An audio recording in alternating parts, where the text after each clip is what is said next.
Hello student, welcome to my channel study hub. आज हम class 10th Hindi medium का science का रासायनिक अभिक्रिया एवं समीकरण वाले चैप्टर को पढ़ेंगे, जिसमें हम जानेंगे कि रासायनिक अभिक्रिया क्या होती है और वह किस तरीके से प्राप्त होती है। चलिए शुरू करते हैं। सबसे पहली बात करते हैं कि रासायनिक अभिक्रिया क्या होती है। ऐसे परिवर्तन जिसमें नए गुणों वाले पदार्थों का निर्माण होता है उसे हम रासायनिक अभिक्रिया कहते हैं। मतलब क्या बताया गया कि ऐसे परिवर्तन मतलब किसी भी चीज़ में बदलाव आने से जो नए गुण वाले पदार्थ बनते हैं उन्हें हम रासायनिक अभिक्रिया कहते हैं। इन रासायनिक अभिक्रियाओं के अंतर्गत अभिकारक और उत्पाद प्राप्त होता है। तो सबसे पहली बात आती है कि अभिकारक क्या होते हैं। ऐसे पदार्थ जो किसी रासायनिक अभिक्रिया में भाग लेते हैं या हिस्सा लेते हैं उन्हें हम अभिकारक कहते हैं। और ऐसे पदार्थ जिनका निर्माण उन रासायनिक अभिक्रियाओं में होता है उन्हें हम उत्पाद कहते हैं। अर्थात किसी भी रासायनिक अभिक्रिया के दो भाग होते हैं। पहले वाले भाग को अभिकारक कहा जाता है और दूसरे वाले भाग को उत्पाद कहते हैं। चलिए आगे समझते हैं।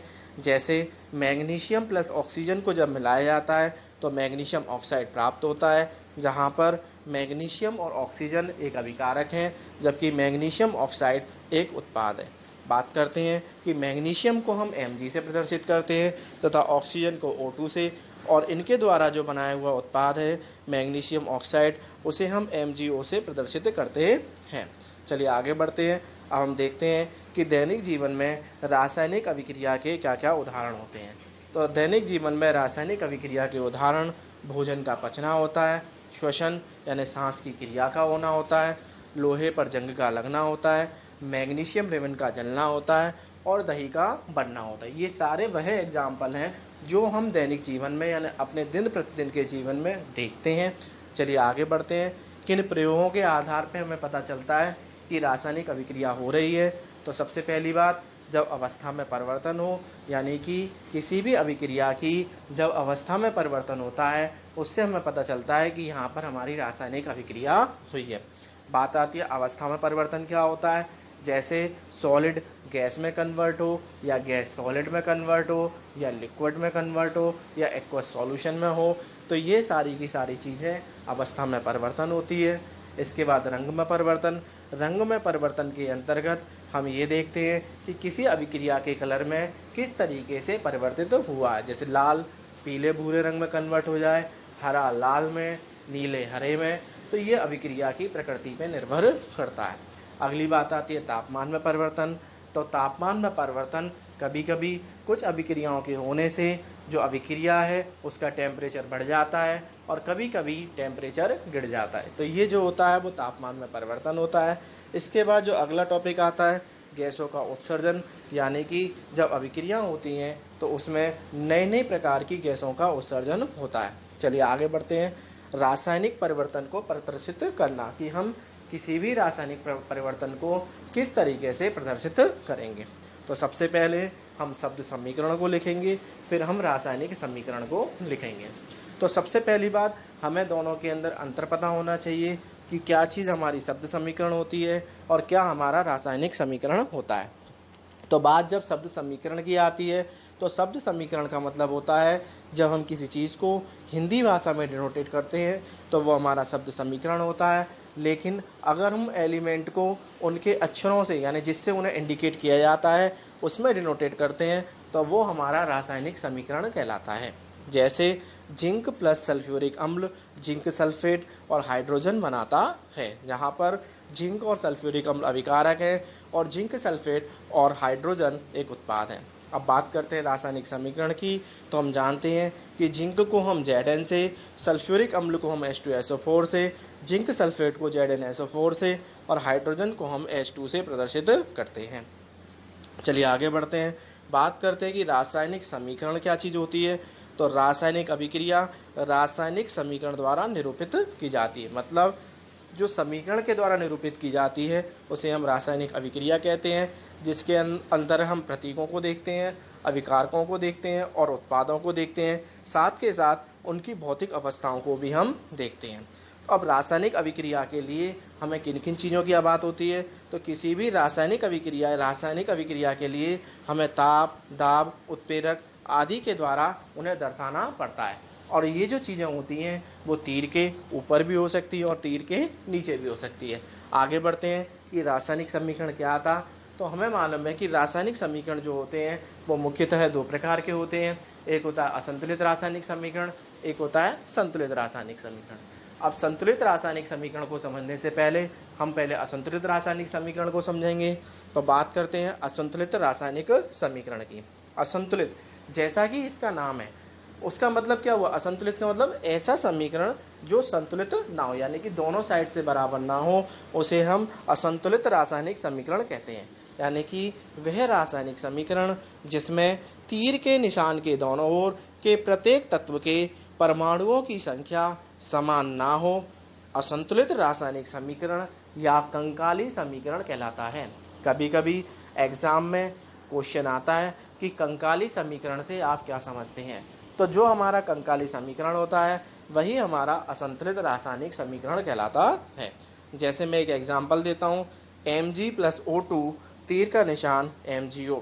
इसमें आप देखेंगे जो हमारा Mg है मैग्नीशियम, उसके अभिकारकों में 1 है और इसी तरीके से उत्पाद में Mg भी 1 है, मतलब इनके जो नंबर हैं वो बराबर हैं। लेकिन बात अगर हम ऑक्सीजन की करते हैं तो इधर O2 के कितने दिखाई दे रहे हैं? हमें 2 दिखाई दे रहे हैं, लेकिन दूसरी तरफ O का केवल 1 ही दिखाई दे रहा है। यानी इस तरीके से हम देखेंगे कि अभिकारक और उत्पाद के जो नंबर हैं, मतलब जो भी हमारे सब्सटेंस हैं उनके जो नंबर हैं वो बराबर नहीं है। इस तरीके से हमें पता चलेगा कि ये एक असंतुलित रासायनिक समीकरण है। चलिए आगे बढ़ते हैं। अगला टॉपिक हमारा आता है संतुलित रासायनिक समीकरण। अब बात आती है संतुलित रासायनिक समीकरण क्या होता है। तो संतुलित रासायनिक समीकरण वो समीकरण होते हैं जहाँ तीर के निशान के दोनों तरफ के परमाणुओं की संख्या समान होती है, उसे हम संतुलित रासायनिक समीकरण कहते हैं। अब इसके लिए हम क्या यूज़ करते हैं? इसके लिए हम द्रव्यमान ऊर्जा संरक्षण का नियम यूज़ करते हैं। तो उन्होंने क्या बताया था, किसी भी रासायनिक अभिक्रिया में द्रव्यमान का ना तो निर्माण होता है और ना ही विनाश होता है। यानी कि किसी भी रासायनिक अभिक्रिया के अंदर जो द्रव्यमान होता है ना तो उसका निर्माण होता है ना ही उसका विनाश होता है, बल्कि क्या होता है, एक टर्म से दूसरे टर्म में परिवर्तन होता है। यानी कि अभिक्रिया में दोनों ओर परमाणुओं की संख्या समान होती है, जिससे उनका जो द्रव्यमान है वो भी कैसा रहता है, समान रहता है। इसीलिए रासायनिक समीकरण को संतुलित करना भी आवश्यक होता है। अब सबसे पहले संतुलित करने के लिए क्या करेंगे, जो एक साइड के हमारे नंबर हैं उसके परमाणुओं की संख्या को बराबर किया जाएगा, जिससे दूसरे साइड के परमाणुओं की संख्या भी बराबर हो जाए। जैसे यहाँ पर मैंने एक एग्जाम्पल लिया है, Fe+H2O तीर का निशान Fe3O4 + H2। इसमें आप देखेंगे कि पहले Fe1 है लेकिन बाद में Fe3 हो गया, जिसको मैंने नीचे संतुलित करके दिखाया है 3Fe + 4H2O तीर का निशान Fe3O4 + 4H2। इस तरीके से आप देखेंगे कि दोनों साइड, यानी इधर भी Fe के 3 सब्सटेंस हैं, उधर भी Fe के 3। इसी तरीके से हाइड्रोजन के इधर 8 हैं, उधर भी 8 हैं, और इसी तरीके से ऑक्सीजन के इधर यहाँ पे ऑक्सीजन के 4 हैं और दूसरी तरफ भी ऑक्सीजन के हमारे 4 हैं। चलिए आगे बढ़ते हैं। अब आगे हमारा टॉपिक आता है रासायनिक अभिक्रिया को संतुलित करना। जैसा कि मैंने पिछले वाले पेज पर डायरेक्ट करके दिखा दिया था। अब बात यह आएगी कि हमें तो करना आता नहीं है, तो जब तक हमें करना नहीं आएगा तब तक हम अभिक्रिया को संतुलित नहीं कर पाएंगे। इसीलिए आज हम अभिक्रिया को संतुलित करना सीखेंगे। देखिए अभिक्रिया को संतुलित कैसे किया जाता है। तो जैसा कि द्रव्यमान संरक्षण का नियम था, वहाँ पर आपको बताया गया था कि किसी भी रासायनिक अभिक्रिया में द्रव्यमान का ना तो निर्माण होता है और ना ही विनाश। यानी कि जो अभिकारक है और जो उत्पाद है उनके परमाणुओं की जो संख्या है वो बराबर होनी चाहिए। अब इसे बराबर करने का जो पैटर्न होता है उसे हम हिट एंड ट्रायल मेथड कहते हैं। जो हमारे बोर्ड के एग्ज़ाम होते हैं वहाँ पर जब क्वेश्चन आता है तो हिट एंड ट्रायल मेथड से ही आता है। हालांकि इसे हिंदी में चरणबद्ध संतुलित करना भी कहते हैं, लेकिन पेपर में जो आएगा वो यही आएगा कि हिट एंड ट्रायल मेथड से किसी भी केमिकल रिएक्शन को बैलेंस करिए। तो सबसे पहले स्टेप 1 की बात करते हैं। तो स्टेप 1 में हम जो भी हमारे पास समीकरण है उसको लिखेंगे और हर किसी को अलग अलग ब्लॉक के अंदर लिखा जाएगा। जैसा कि मैंने यहाँ पे लिखा है, Fe अलग है, H2O अलग है, Fe3O4 अलग है, और H2 हमारा अलग है। उसके बाद हम क्या करते हैं, उसके बाद जो परमाणुओं की संख्या यानी स्टेप 2 में परमाणुओं की संख्या जो उसे नोट कर लिया जाता है। उसमें एक तरफ FeHO यानी अभिकारकों की संख्या और एक तरफ उत्पादों की संख्या को लिखा जाता है। तो हम देखेंगे जैसे Fe इधर की साइड Fe 1 है, दूसरी साइड जो Fe है वो कितना है 3 है। ऐसी H की बात करेंगे, इधर H2 है, दूसरी साइड भी H कितना है हमारा 2 है। लेकिन बात ऑक्सीजन की करते हैं तो इधर ऑक्सीजन 1 है और दूसरी साइड ऑक्सीजन जो है वो कितना है 4 है। अब स्टेप 3 की बात करते हैं। स्टेप 3 में क्या होता है, जो भी हमारे अभिकारक और उत्पाद आए हैं उनको उनकी जो संख्या है उनमें मल्टीप्लाई करके हम उन्हें बराबर करते हैं। इसी तरीके से स्टेप 4 में हम उनके जो नंबर हमारे आए हैं परमाणुओं की संख्या को उनको बराबर करके देखेंगे तो हमें मिलेगा जैसे 3Fe + 4H2O, तीर का निशान, Fe3O4 और +4H2। इस तरीके से सभी तत्वों के परमाणुओं की जो संख्या होगी वो अभिक्रिया के दोनों ओर समान मिलेगी आपको। जब अभिक्रिया के दोनों ओर समान मिलेगी उससे हमें पता चल जाएगा कि ये जो समीकरण है हमारा वो लगभग संतुलित हो चुका है। अब स्टेप 5 की बात करते हैं। स्टेप 5 में हम अभिकारक एवं उत्पाद की भौतिक अवस्थाओं को लिखेंगे। अब बात आती है कि भौतिक अवस्था यानी फिजिकल स्टेट क्या होती है। जैसे हमारा कोई ठोस होगा तो उसे हम S से दिखाएंगे, वो हमारा सॉलिड कहलाएगा। इसी तरीके से अगर कोई हमारा द्रव होगा तो उसे हम लिक्विड यानी कि L से दिखाएंगे। इसी तरीके से अगर कोई गैसीय अवस्था में होगा तो उसे हम G से दिखाएंगे। इसी तरीके से अगर कोई जलीय विलयन होगा तो उसे हम AQ यानी एक्वस सॉल्यूशन के रूप में दिखाएंगे। तो ये जो हमारी अभिक्रिया थी इसमें हम देखेंगे 3Fe जो कि सॉलिड है + 4H2O जो कि हमारी गैस है, तीर का निशान, Fe2O4 ये भी एक सॉलिड बना और H2 4H2 ये भी हमारी क्या बना, गैस बना। यहाँ पर हालांकि जो हमारा H2O है उसको हम एक्वस सॉल्यूशन भी लिख सकते हैं क्योंकि वो एक जलीय विलयन भी हो सकता है, लेकिन रिएक्शन के अकॉर्डिंग हम यहाँ पे इसको गैस के टर्म में ही दिखाएंगे। इसके अलावा स्टेप 6 की बात अगर हम करें तो स्टेप 6 के अंदर जो होता है उसमें हम ताप, दाब, उत्प्रेरक आदि को तीर के निशान के ऊपर या नीचे दिखाते हैं। चलिए आगे बढ़ते हैं। आगे हम जानेंगे कि रासायनिक अभिक्रियाएं कितने प्रकार की होती हैं। तो रासायनिक अभिक्रियाएं जो होती हैं वो मुख्यतः 7 प्रकार की होती हैं। नंबर 1 संयोजन अभिक्रिया, नंबर 2 वियोजन या अपघटन अभिक्रिया, नंबर 3 विस्थापन अभिक्रिया, नंबर 4 द्विविस्थापन अभिक्रिया, नंबर 5 उपचयन या अपचयन अभिक्रिया, नंबर 6 ऊष्माक्षेपीय अभिक्रिया, नंबर 7 ऊष्मा शोषी अभिक्रिया। तो जैसा कि हमारा पहला नंबर है संयोजन अभिक्रिया। संयोजन अभिक्रिया क्या होती हैं, वे रासायनिक अभिक्रियाएं जिनमें 2 या 2 से अधिक अभिकारक यानी कि पदार्थ जुड़कर एक उत्पाद का निर्माण करते हैं उन्हें हम संयोजन अभिक्रियाएं कहते हैं। यानी कि जब 2 सब्सटेंस मिलकर एक सब्सटेंस का निर्माण करेगा तो वहाँ पर वो हमारा संयोजन अभिक्रिया कहलाएगा। चलिए इसको एक एग्जाम्पल के तौर पर समझते हैं। जैसे suppose that A + B 2 substance है, उनको हमने मिलाया तो उससे क्या मिल रहा हमें C, तो ये हमारी क्या कहलाएगी, संयोजन अभिक्रिया कहलाएगी। जैसे कोयले का दहन, जब हम कोयले को जलाते हैं यानी कार्बन + ऑक्सीजन तो क्या बन के आता है, कार्बन डाइऑक्साइड CO2। इसी तरीके से जल का निर्माण H2 + O2 तो क्या बन के आता है हमारा H2O। इसी तरीके से कैल्शियम ऑक्साइड की वाटर के साथ की जाती है तो कैल्शियम हाइड्रोक्साइड, ये एक्वस सॉल्यूशन के रूप में मिलती है। इसी के अंदर हमारी ऊष्माक्षेपीय अभिक्रिया आती है। ऊष्माक्षेपीय अभिक्रिया क्या होती हैं, जिन अभिक्रियाओं में उत्पाद के निर्माण के साथ साथ ऊष्मा का भी उत्सर्जन होता है। मतलब कोई सब्सटेंस तो बना, साथ में क्या प्रोड्यूस हुई, एनर्जी यानी कि हीट प्रोड्यूस होती है, तो वो हमारी ऊष्माक्षेपीय अभिक्रियाएं कहलाती हैं। जैसे मैथेन CH4 होता है हमारा मैथेन, जब हम मैथेन की ऑक्सीजन के साथ क्रिया करते हैं तो कार्बन डाइऑक्साइड और वाटर तथा साथ में ऊष्मा निकलती है। इसी तरीके से C6H12O6 की जब हम ऑक्सीजन से अभिक्रिया करेंगे तो कार्बन डाइऑक्साइड, वाटर और ऊष्मा का निर्माण होता है। चलिए आगे बढ़ते हैं। अगला हमारा आता है वियोजन या अपघटन क्रिया।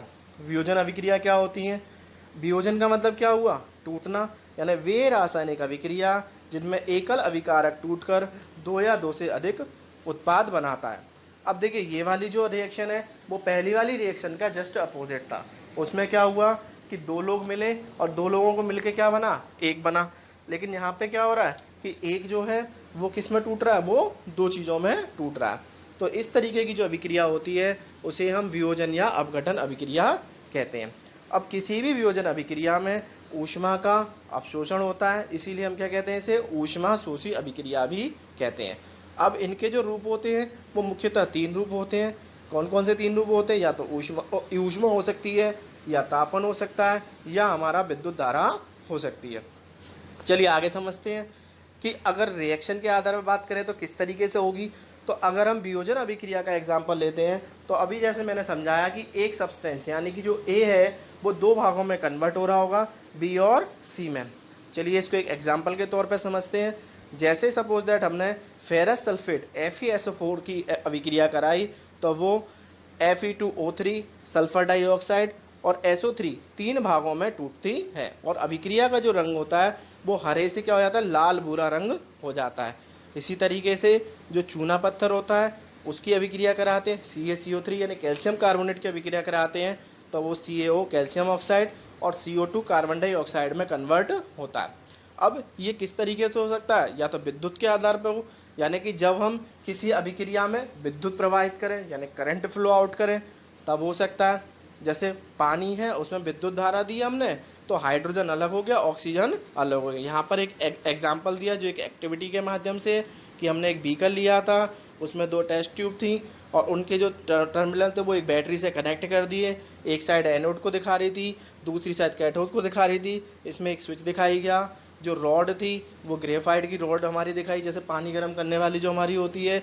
एक परख नली थी, बाकी ऑक्सीजन, ऊपर का जो प्लास्टिक का मग है, हाइड्रोजन है, साथ में पानी है और यहाँ पर जो है उनका वियोजन हो रहा है। अगला हमारा आता है प्रकाशीय वियोजन। प्रकाश कहाँ से प्राप्त होता है? सूर्य से प्राप्त होता है। तो यानी सूर्य के प्रकाश की उपस्थिति में होने वाला जो वियोजन होता है वो हमारा प्रकाशीय वियोजन कहलाता है। जैसे AgCl सिल्वर क्लोराइड को जब सूर्य के प्रकाश में जलाया जाता है, सिल्वर अलग, Ag अलग हो जाता है और क्लोराइड अलग होता है। इसी तरीके से AgBr सिल्वर ब्रोमाइड को, सिल्वर अलग होगा और ब्रोमाइड अलग हो जाएगा। तो ये जो अभिक्रिया जो होती है उनका जो उपयोग है वो ब्लैक एंड वाइट फोटोग्राफी में किया जाता है। अगला आता है ऊष्मा शोषी अभिक्रिया। ऊष्मा शोषी अभिक्रिया क्या होती है कि जिन अभिक्रियाओं में अभिकारक को तोड़ने के लिए ऊष्मा, प्रकाश या विद्युत की आवश्यकता होती है यानी विद्युत ऊर्जा की आवश्यकता होती है उसे हम ऊष्मा शोषी अभिक्रिया कहते हैं। आगे बढ़ते हैं। अगला हमारा टॉपिक है विस्थापन अभिक्रिया। विस्थापन का मतलब क्या हुआ? किसी जगह से परिवर्तित हो जाना, यानी कि वे रासायनिक अभिक्रियाएं जिनमें एक तत्व दूसरे तत्व को उसके यौगिक से अलग कर देता है। वे रासायनिक अभिक्रियाएं जिनमें एक तत्व दूसरे तत्व को उसके यौगिक से अलग कर देता है विस्थापन अभिक्रियाएं कहलाती हैं।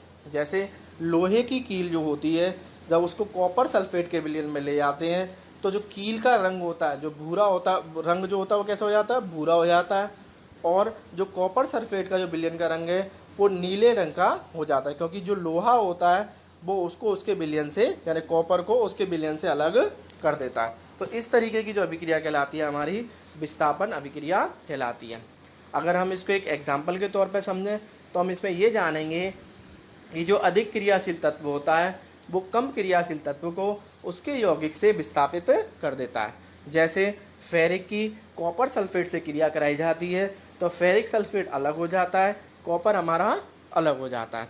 जिसमें जो मैंने अभी आपको एग्जाम्पल समझाया था वही एग्जाम्पल दर्शाया गया है कि किस तरीके से कील से जो रंग है, मतलब कॉपर की परत जो थी जम गई थी वो अलग हो गई और जो विलयन का जो रंग है वो जो है वो हमारा चेंज हो गया। तो जिससे हमें क्या पता चला कि जिंक जो होता है वो कॉपर से अधिक क्रियाशील तत्व होता है। चलिए आगे बढ़ते हैं। अगला हमारा जो टॉपिक आता है वो है द्विविस्थापन अभिक्रिया। अभी विस्थापन हो रहा था यानी कि एक सब्सटेंस का हो रहा था और द्विविस्थापन का मतलब होगा दो सब्सटेंस में, यानी वे रासायनिक अभिक्रिया जिनमें क्रिया कारकों के बीच आयनों का आदान प्रदान होता है वह सभी क्रियाएं द्विविस्थापन अभिक्रियाएं कहलाती हैं। जैसे Na2SO4 प्लस BaCl2 तीर का निशान BaSO4 प्लस 2NaCl यानी sodium sulphate, barium chloride, barium sulphate और सोडियम क्लोराइड ये आपस में अभिक्रिया करा रही हैं मतलब इन दोनों ने एक दूसरे को विस्थापित कर दिया, यानी कि बेरियम के जो +2 सब्सटेंस थे वो SO4 के -2 सब्सटेंस में कन्वर्ट हो गए, यानी पॉजिटिव जो है वो नेगेटिव आयन में कन्वर्ट हो गए, और इस तरीके से ये दोनों मिलकर BaSO4 यानी बेरियम सल्फेट बनाते हैं, यानी कि +2 ने -2 को जो है वो इफेक्ट कर दिया। तो ये जो अभिक्रिया हुई ये हमारी द्विविस्थापन अभिक्रिया कहलाई।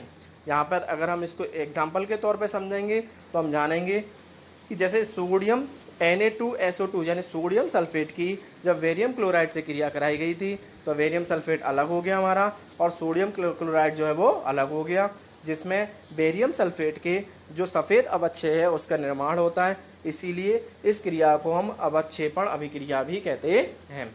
चलिए आगे बढ़ते हैं। अगला जो हमारा टॉपिक है वो है उपचयन एवं अपचयन। ये बहुत ही इम्पोर्टेंट टॉपिक है जिसे हम ऑक्सीडेशन या रिडक्शन भी कहते हैं। जब हम आगे 11th क्लास में आएंगे वहाँ पर भी इसका काफ़ी यूज़ किया जाएगा। तो सबसे पहले हमें ये पता होना चाहिए कि क्या हमारा उपचयन होता है और क्या हमारा अपचयन होता है। ठीक, तो किसी भी अभिकारक में ऑक्सीजन का जुड़ना अथवा हाइड्रोजन का जो निकलना होता है वो हमारा उपचयन कहलाता है। इसी तरीके से अगर जब हम इसे उल्टा कर दें यानी ऑक्सीजन का निकलना और हाइड्रोजन का जुड़ना कहें तो वो हमारा अपचयन कहलाता है। तो ये दोनों अभिक्रियाएं जब मिल जाती हैं यानी जहाँ कहीं भी उपचयन भी हो और अपचयन भी हो तो उस तरीके की जो अभिक्रिया होती है उसे हम रेडॉक्स अभिक्रिया कहते हैं। अब बात आती है, इसे एग्जाम्पल के तौर पे लेते हैं। जैसे सपोज दैट कार्बन की ऑक्सीजन से क्रिया कराई तो कार्बन डाइऑक्साइड बना, जहाँ इसमें क्या हुआ, इसके बाद कॉपर की ऑक्सीजन से कराई तो कॉपर ऑक्साइड बना। तो ये सारे के सारे जो एग्जाम्पल थे वो उपचयन के थे। अब अपचयन की बात करते हैं कि ऑक्सीजन की कमी हो रही हो या हाइड्रोजन की वृद्धि हो रही हो। तो जैसे कॉपर ऑक्साइड की क्रिया हाइड्रोजन के साथ कराई गई, कॉपर अलग हो गया और पानी अलग बन के आ गया। तो यहाँ पे हम देखेंगे हाइड्रोजन से H2 से H2O बना, तो ये हमारी एक उपचयन अभिक्रिया कहलाई, और कॉपर ऑक्साइड से केवल कॉपर बना, ये हमारी अपचयन अभिक्रिया कहलाई। अब इस रिएक्शन के अंदर आप देख